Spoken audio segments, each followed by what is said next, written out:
Hi folks, Chuck Gibson from Financial Perspectives in Pleasanton, California with January 2016's charts on the move. Well, that was an unpleasant way to start the new year as the S&P fell almost 9%.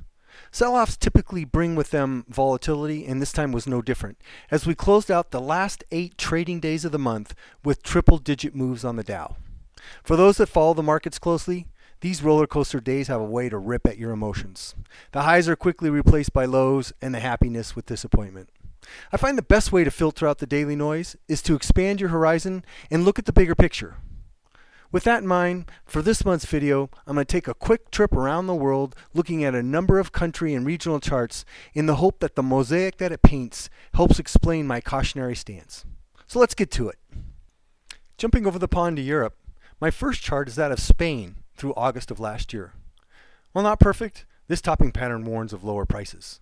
Notice how each successive high was lower than the prior, as was each low. Notice how also during this bounce off of support, price moves just slightly above the red 200-day moving average and then quickly retreated. Also notice, because of how long this pattern took to develop, the 200-day moving average was able to go from positive slope to flat and then to a downward sloping. It's very important to understand that when these signals appear, it's prudent to consider exiting your long positions as the risk-reward ratio is no longer in your favor. And to be clear, when I say these signals, I am speaking of a downward sloping 200-day moving average with price falling below it, a clear topping pattern, price is making lower highs and lower lows, and finally, a clear break of a major support line. My next chart is that of Spain again, except I brought it up to date. Notice how once price broke below the blue horizontal support, a retest occurred here, where that prior support became resistance, and the flush down began in earnest. Retests don't always happen, but when they do, that is critical confirmation you look for. Since that retest, an additional 20% has been lost. My next chart is of Italy. It formed a very symmetrical head and shoulders pattern in December of last year. Notice that while the right shoulder was forming, price fell below the red 200-day moving average and then paused right at support. That pause allowed the 200-day moving average to flatten and then begin to curl down. The next chart is the same one of Italy, except brought up to date. Not only did price gap below support, but it had done so with greater than average volume. Both provide excellent confirmation we want to see, validating the head and shoulders pattern. My last chart is that of Germany, which has been Europe's strongest. This chart is up to date and shows Germany, like Italy, formed a very nice symmetrical head and shoulders pattern. Since topping in May of last year, prices formed a series of lower highs and lower lows. Notice how in this case, the right shoulder formed below an already declining 200-day moving average. And just as significant, price has fallen below the blue horizontal support line and is currently in the process of a backtest. If this pattern plays out, it projects some 20% lower than where we ended Friday. Jumping over to Asia, the first chart is that of Hong Kong. Looking very similar to Germany, a head and shoulders topping pattern is formed with price substantially under the downward sloping 200-day moving average. Price currently rests right on major support. If this plays out, this pattern's target projects some 30% lower from the neckline down near these 2011 lows. My next chart is that of India. Hopefully these patterns are becoming repetitive enough that you can begin to spot them without any mention from me. Like the majority that preceded it, India formed a head and shoulders topping pattern in mid last year. Again, notice how on the formation of the right shoulder here, price was unable to make it back above the 200-day moving average, which had just begun to curl downward. As you might guess, my next chart is that of India, except brought up to date. Notice the breakdown below the support line. A strong backtest to the underside, and then the decline started in earnest. While it does not look like it's finished to me, last week's price actually bottomed right out at the pattern's projected target.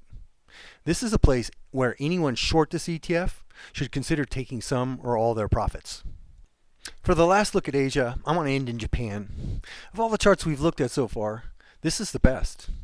But the negatives are mounting as it has created lower highs and lower lows.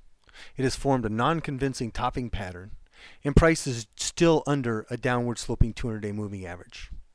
The only remaining positive is that the blue horizontal support line has held as price bounced strongly off of it last week.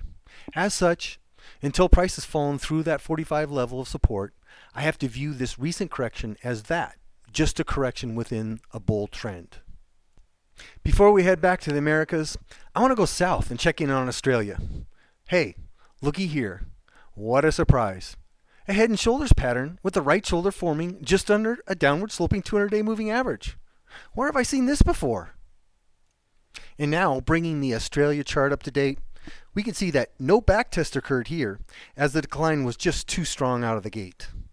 While it's already lost about 34% from its peak in mid-2014, the projected target is another 12% or so below Friday's close. Alright, my next stop is south to Mexico. Gotta leave it to Mexico to do something different. Instead of a head and shoulders topping pattern, they formed another common pattern, a double top. You can see after making its second touch at the top, price fell down to support and bounced along the blue horizontal line for a number of weeks, which allowed the red 200-day moving average to flatten and then eventually turn down. My next chart is bringing Mexico up to date. Like many of those that preceded, Mexico presented short sellers a second chance to jump on board, as it retested the underside of support and then quickly reversed to the downside. Interestingly, last week's low kissed its lower pattern target. It has a lot of work to do before I become interested, though. Anything that loses 35% of its value in a year and a quarter will likely need a lot more time to heal. But for now, I'll move this over to the completed pattern folder and watch for signs of a trend reversal and a potential entry point. Next, moving to our neighbors to the north, my next chart of Canada had a long, drawn-out topping process, eventually forming what? You in the back with your hand up? Yes, that's right, a head and shoulders pattern that touched and retested right on its neckline in July of last year. The downside target from there was about 28% from its neckline, or a 42% loss from peak to pattern target. Bringing this chart up to date, you can see that just like Mexico, we kissed the downside target of 18, with the lows that were put in 2 weeks ago. And like Mexico, I consider this move complete from a pattern standpoint, but feel there's potentially at least one more lower low that needs to form. A final exhaustion cell that forms a divergent momentum low would be exactly what I'll be looking for, signaling a likely bottom has been made. Let's close this out with the US S&P 500 index chart. Should be little surprise, another head and shoulders pattern forming, with the price currently below its declining 200-day moving average.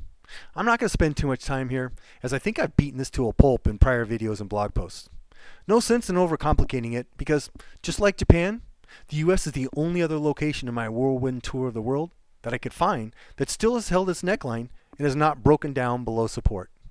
This is constructive, but I have little confidence we're going to hold it. The weight of the evidence is telling me that continuing to err on the side of caution while we get confirmation otherwise is the prudent path. That's it for the charts. Sorry for the rapid pace, but I thought they did a great job of telling my cautionary tale. Hopefully it's clear that global stock markets are structurally very weak, and all in some point of either topping out or already topped out and in the process of completing their downward targets. I hope you can also see why I have not recommended investing outside of the US for more than a year now. In the bigger picture, the US has really been spared a lot of potential damage, as we have only lost a bit more than 11%, while other areas are nearing a 50% haircut. Our positioning and patience will reward us, as eventually these markets will hit bottom, and like the US did in 2009, will present a fantastic long-term investment opportunity. This is why capital preservation is king, because the more you have when those opportunities arrive, the bigger the gains that can be made. Before I wrap up, it's important I clarify what I have presented is an intermediate term look at the markets. Shorter term, you can and should expect counter-turn realities, which is what I have written about and believe started last week. Friday's action was very bullish in how it went from red to green and ended the day near the highs. I expect this rally might last a few weeks or possibly even stretch out to a month or more. Most importantly, its end will be the tell whether the US will be following the path of the majority of the markets around the world much lower, or if we will avoid further losses and continue upward. Well, that's it for this month. As always, I appreciate your time and attention, and I hope you found this video informative and helpful.